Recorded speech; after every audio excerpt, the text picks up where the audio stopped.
నమస్తే, నేను మీ అవ్వారు శ్రీనివాసరావు. మంగళగిరి టైమ్స్కు స్వాగతం. సెప్టెంబర్ మొదట్లో భారీ వర్షాలు కురవడంతో గతంలో ఎన్నడూ లేని రీతిలో మంగళగిరి నియోజకవర్గంలోని లోతట్టు ప్రాంతాలు జలాశయాల్లా మారి ప్రజానీకం ఇబ్బందులు ఎదుర్కొంది. వెనువెంటనే మంగళగిరి ప్రజాప్రతినిధి రాష్ట్ర మంత్రి నారా లోకేష్ ముమ్మరంగా సహాయక చర్యలు చేపట్టిన సంగతి తెలిసిందే.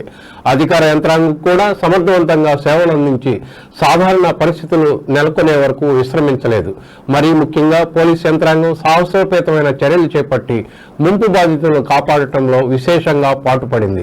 భారీ వర్షాల నేపథ్యంలో కృష్ణానదికి విపరీతమైన వరద రావడంతో తాడేపల్లి మహానాడు ఏరియా నీట మునిగిన పరిస్థితుల్లో కూటమి నాయకులు అలాగే అధికారులు ప్రత్యేకించి Mangalagiri town CI D Vinod Kumar బాధితులను కాపాడటంలో ఎంతో తెగువ కనబరిచారు. సహాయక చర్యలకు సంబంధించి వీడియోలు సోషల్ మీడియాలో విశేషమైన ఆదరణ పొందాయి. మంగళగిరి నియోజకవర్గ ప్రజలే కాకుండా రాష్ట్ర వ్యాప్తంగానూ పోలీసుల సాహసోపేతమైన సహాయక చర్యలకు ప్రశంసలు లభించాయి. ఉన్నతాధికారుల మెప్పు కూడా లభించింది. ఈ మేరకు గుంటూరు జిల్లా ఎస్పీ ఎస్ సతీష్ కుమార్ ప్రత్యేకంగా అభినందన పత్రాన్ని అందజేశారు. గుంటూరు జిల్లాలో ఇటీవల సంభవించిన వరదల్లో మీరు కనబరిచిన విశేషమైన సేవలకు గాను మీకు అభినందన పత్రం ఇవ్వడానికి గర్వపడుతున్నానని Mangalagiri town CI D Vinod Kumar ను ఉద్దేశించి ఎస్పీ ఆ అభినందన పత్రంలో పేర్కొన్నారు. ఈ సందర్భాన్ని పురస్కరించుకొని Mangalagiri town CI D Vinod Kumar కు మంగళగిరి టైమ్స్ ప్రత్యేకంగా అభినందనలు తెలియజేస్తూ ఈ రోజు వారిని కలవటం జరిగింది. ఈ సందర్భంగా సిఐ వినోద్ కుమార్ ఇటీవల వచ్చిన వరదల్లో విధి నిర్వహణలో భాగంగా సహాయక చర్యల్లో పాల్గొన్నట్లు చెప్తూ నాటి సందర్భాన్ని పంచుకున్నారు. ఇటీవల అంటే ఈ నెల మొదటి వారంలో ఆంధ్రప్రదేశ్లో తుఫాను వచ్చి మన కృష్ణానదికి వరద నీరు విస్తృతంగా రావడం జరిగింది. దానిలో భాగంగా తాడేపల్లిలో కొంత భాగం, విజయవాడ కొంత చాలా వరకు ముంపుకు గురవడం జరిగింది. ఆ సమయంలో మా గుంటూరు జిల్లా ఎస్పీ గారు ఎస్ సతీష్ కుమార్ గారు, అదేవిధంగా మన Mangalagiri law and order additional SP గారైన శ్రీనివాస్ గారు, మా డిఎస్పీ గారు మురళీకృష్ణ గారు నన్ను మహానాడు ఏరియాకి ఇన్ఛార్జిగా పంపించారు.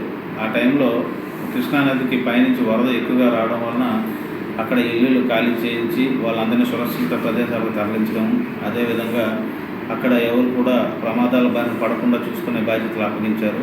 అందులో భాగంగా వరద వస్తుందనగానే ముందుగానే ప్రభుత్వం నుంచి వచ్చిన అలర్ట్ పైన చాలా వరకు ఆ ముంపుకు గురవడానికి అవకాశం ఉన్న ఇల్లులు ఖాళీ చేసి అక్కడి నుంచి ప్రజలను సురక్షిత ప్రాంతాలకు తరలించడం జరిగింది. అందులో భాగంగా ఒక ఫ్యామిలీ మాత్రం వాళ్ళు రాకుండా అక్కడే ఉండిపోవడం జరిగింది. మరుసటి రోజు ఉదయం మొత్తం వరదంతా వచ్చి మహానాడు చాలా వరకు మునిగిపోయి నడుము లోతు వరకు, ఇంకా ఎక్కువ చాలా ఇళ్ళు కంప్లీట్గా మునిగిపోయినాయి. కొన్ని ఇళ్లలో పీకల వరకు కూడా వాటర్ వచ్చి కొంత దగ్గర నడుము వరకు వచ్చి అంత పరిస్థితుల్లోకి వెళ్ళడం జరిగింది.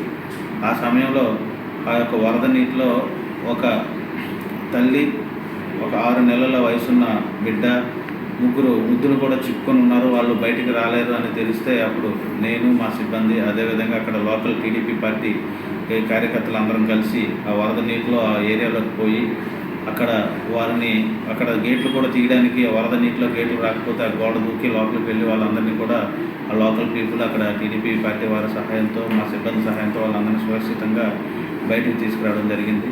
ఆ తర్వాత కూడా ఇంకా చాలామంది అక్కడక్కడ ఎదుర్కొంటే వాళ్ళు కూడా లోపల జాలర్లు వాళ్ళ సహాయంతో తెప్పించడం జరిగింది. దీనిపై మా జిల్లా అధికారులు, అదేవిధంగా ప్రభుత్వ అధికారులు, స్థానిక శాసనసభ్యులు, గవర్నర్లు, మన మినిస్టర్ గారు, ఐటీ మినిస్టర్ లోకేష్ గారు వాళ్ళందరూ కూడా ఎంతో అభినందనలు తెలియజేయడం జరిగింది. అందులో భాగంగా మొన్న శనివారం నాడు మా జిల్లా ఎస్పీ గారు ప్రభుత్వ ఉత్తర్వులతో ఈ విధంగా ఫ్లడ్స్లో ఉత్తమ సేవలు అందించినందుకు గాను మాకు ప్రశంసా పత్రాలు అందించారు. దీనికి చాలా సంతోషంగా ఉంది. విధి నిర్వహణలో భాగంగా మా యొక్క కర్తవ్యాన్ని నిర్వర్తించాము. దాన్ని గుర్తించిన ప్రజలకి, మా ఉన్నతాధికారులకి, ప్రభుత్వ పెద్దలకు అందరికీ కూడా ధన్యవాదాలు తెలియజేస్తా ఉన్నాం. ఇలాంటి ప్రశంసా పత్రాల వలన భవిష్యత్తులో కూడా ఇంకా ఉత్తమంగా విధులు నిర్వర్తించడానికి ప్రోత్సాహంగా ఉంటాయని ఈ సందర్భంగా అందరికీ తెలియజేసుకుంటున్నాను. నమస్కారం. జై హింద్.